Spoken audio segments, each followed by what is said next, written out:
Student, this is your 10th class chemistry और lesson number 1, 2 and 5th हम complete कर चुके हैं।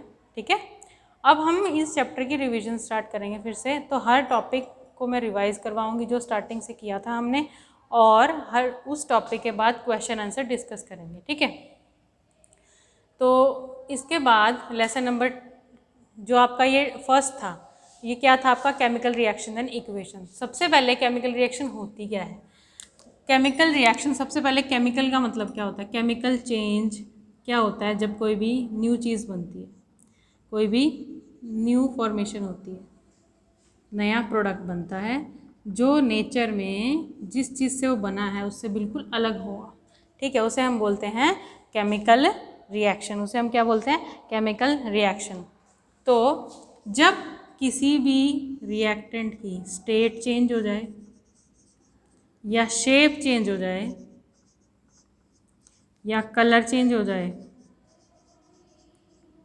या कोई भी गैस जो है इवॉल्व हो या एनर्जी अब्जॉर्ब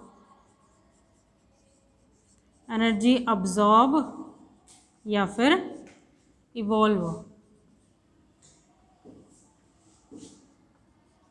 तो ये सब प्रोसेस जब होते हैं तब उसको हम क्या बोल देते हैं? केमिकल रिएक्शन हो गई है।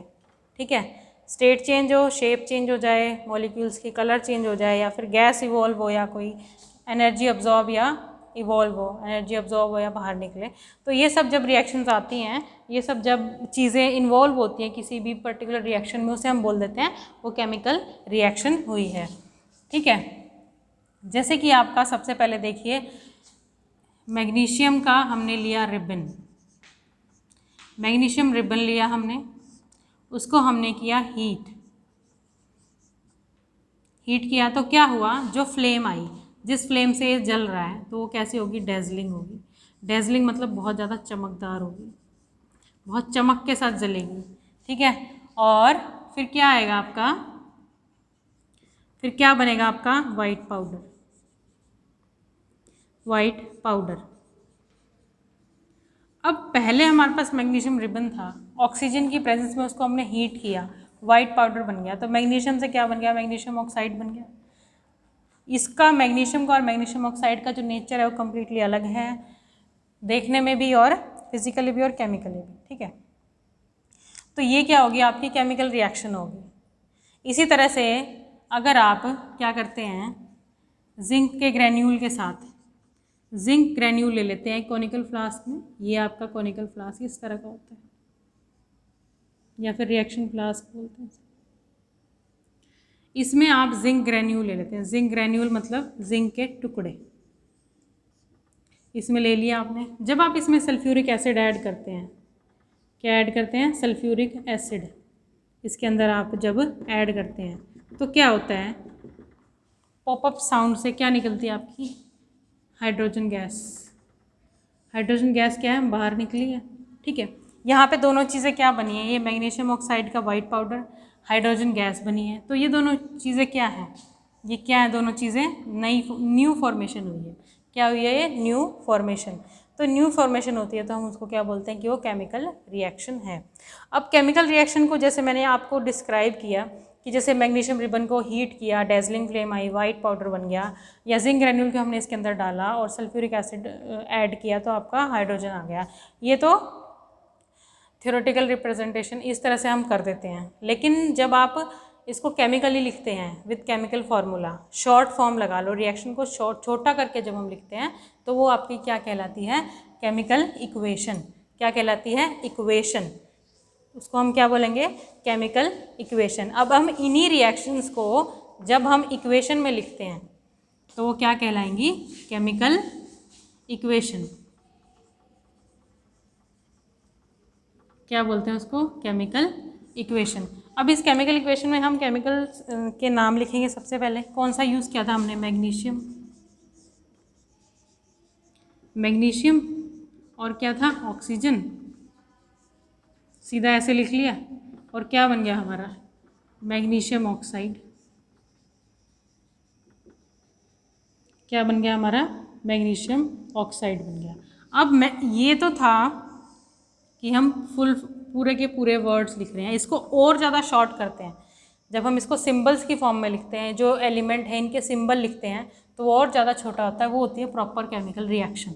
ठीक है, Mg, जो चीज़ हमने स्टार्टिंग में ऐड की है उसको हम क्या बोलते हैं, रिएक्टेंट्स। क्या बोलते हैं इनको, रिएक्टेंट्स।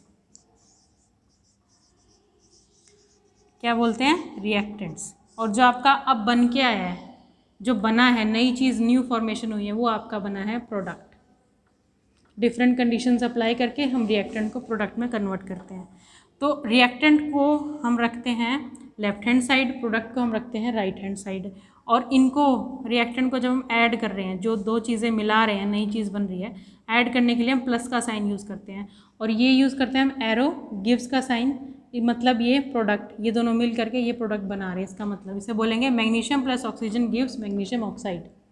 ठीक है, ये रिएक्टेंट है, वो प्रोडक्ट है। अब इसको और शॉर्ट फॉर्म में कैसे लिखेंगे, सिंबल फॉर्म में। मैग्नीशियम का सिंबल होता है Mg, ऑक्सीजन का सिंबल O, तो आपका क्या बन गया, MgO, मैग्नीशियम ऑक्साइड। और O2 हमेशा एलिमेंटल फॉर्म में एग्जिस्ट करता है, तो ये हो गया आपकी बैलेंस मैग्नीशियम ऑक्साइड बन गया आपका। ठीक है, तो आपका क्या बन गया, मैग्नीशियम ऑक्साइड बन गया।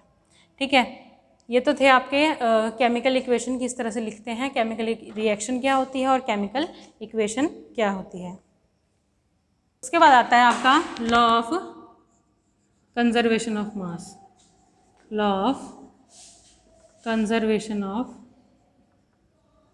मास। किसी भी केमिकल रिएक्शन में ये लॉ फॉलो होता है। मतलब अगर जो रिएक्टेंट है वो प्रोडक्ट में कन्वर्ट हो रहे हैं, एक फॉर्म से दूसरे फॉर्म में कन्वर्ट हो रहे हैं, तो क्या होगा, मास जो है वो इक्वल रहेगा। जैसे रिएक्टेंट थे आपके, मैग्नीशियम था, ऑक्सीजन था, और ये आपका मैग्नीशियम ऑक्साइड बन गया था इसका। अब जो ये रिएक्टेंट है, ये क्या है, रिएक्टेंट, ये है आपके product. Reactant left hand side, right hand side. अब जो रिएक्टेंट का मास है, रिएक्टेंट का जो वेट था, वही प्रोडक्ट के वेट के इक्वल होगा। जितना वेट इन दोनों का मिला करके है उतना इसका वेट होगा। राइट हैंड साइड का मास जो है वो लेफ्ट हैंड साइड का मास जो है वो राइट हैंड साइड के बराबर होगा। Product reactant mass of reactant will be equal to the mass of product. Mass can neither be created nor be destroyed, it convert from one form to another form. ये है law of conservation of mass. ठीक है, तो इसमें मान लो आपके पास magnesium आपने 1 milligram लिया, ऑक्सीजन आपने 2 मिलीग्राम लिया। ठीक है, और मैग्नीशियम आपका कितना है, 3 मिली। ऐसे होना चाहिए ये according to law of conservation of mass, कि रिएक्टेंट को जब हम प्लस करते हैं 1 + 2 लेते हैं, तो इसका जो मास है वो किसके इक्वल होना चाहिए, 3, जो कि मास ऑफ प्रोडक्ट है। तो रिएक्टेंट का मास प्रोडक्ट के मास के इक्वल होगा, वो क्या है, law of conservation of mass.